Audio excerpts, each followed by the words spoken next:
বাংলাদেশে কোনো ফ্যাসিস্ট সরকারের জায়গা হবে না। সেখানে শেখ হাসিনা আজকে নাকি সে আমাদের উদ্দেশ্যে নাকি ভাষণ দিবে, তার ভাষণকে বাংলাদেশের প্রত্যেকটা ছাত্র সমাজ এবং সাধারণ মানুষ প্রত্যাখ্যান করলাম। তার নিদর্শন হচ্ছিল এই যে সম্পূর্ণ তার বাড়ি 5ই আগস্ট আমাদের দরকার ছিল সম্পূর্ণ তার বাড়িতে ধূলিসাৎ করে দেওয়া, কিন্তু আমরা পারিনি। আজকে ইনশাআল্লাহ ছাত্র সমাজ সম্পূর্ণ বাড়ি ধূলিসাৎ করে দেবে এবং তার কোনো চিহ্ন থাকবে না বাংলাদেশে। শেখ হাসিনা লাইভে আসুক বা সে ভারতে বসে ডাইরেক্ট ভাষণ দেখ, সেটা আমাদের কোনো বিষয় না। আমরা শেখ হাসিনার মতন কোনো ফ্যাসিস্টকে চাই না, ছাত্র সমাজ শেখ হাসিনার কোনো ফ্যাসিস্ট চাই না। কিভাবে ঐক্যবদ্ধ?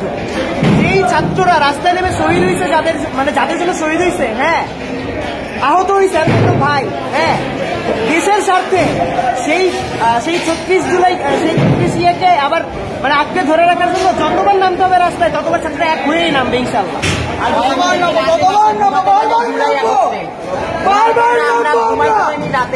জানেন নিরাপত্তা ছিল না, তিনি আরামসে ঘুরে বেড়াইছেন, মানুষকে মেরে ফেলছেন, হত্যা করছেন। আমরা সারা রাত আমাদের গুন্ডানি ভাই বোন আমরা কি একটা অত্যাচারে ছিলাম।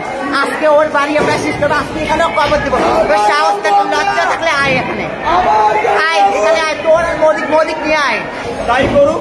ওটা আমাদের মাথা ব্যথা না, বাট আমাদের মাথা ব্যথা হচ্ছে এইটা স্বৈরাচার এবং স্বৈরাচারের যে হাত পা গোজানো যে হচ্ছে নেতা কর্মী আছে তাদেরও এখানে জায়গা হবে না বাংলাদেশে। পুরনো যে স্বৈরাচার এবং নতুন কোনো স্বৈরাচারের বাংলাদেশে কোনো জায়গা হবে না। বাংলায় স্বৈরাচারের ঠাঁই নেই। কেউ না বুঝলেও আমরা আপনার প্রয়োজন বুঝি, আর তাই তো অত্যাধুনিক ফিচার সম্বলিত বিভিন্ন সাইজ আর কালারের 250-টিরও বেশি ডিজাইন অপশন নিয়ে ওয়ালটন স্মার্ট ফ্রিজ বোঝে আপনার প্রয়োজন।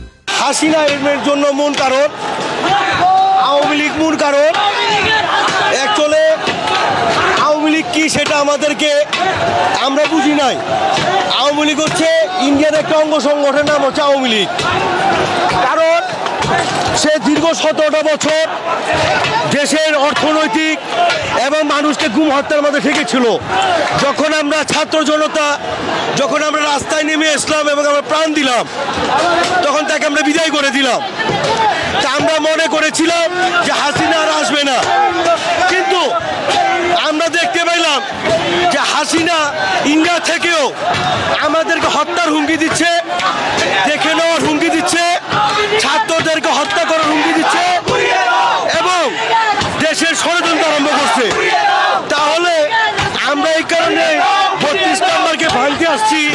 শয়তানের যে একটা ঘর, এটা অ্যাকচুয়ালি আওয়ামী লীগের মুজিবুরের বাসা নয়, সেটা হচ্ছে তাদের একটা প্যাগন, শয়তানের আড্ডাখানা।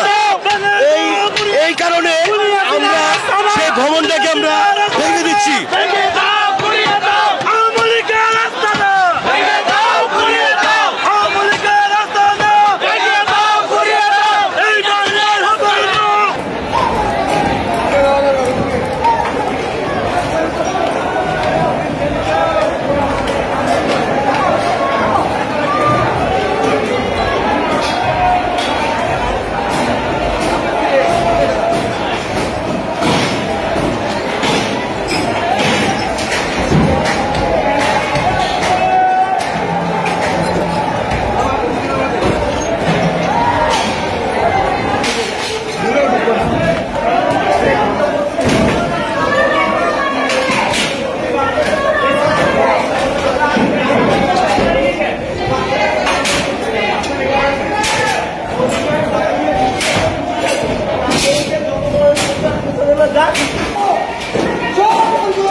প্রতিটি কর্নারে এখন সাধারণ ছাত্র জনতারা আগুন লাগিয়ে দিয়েছে। তারা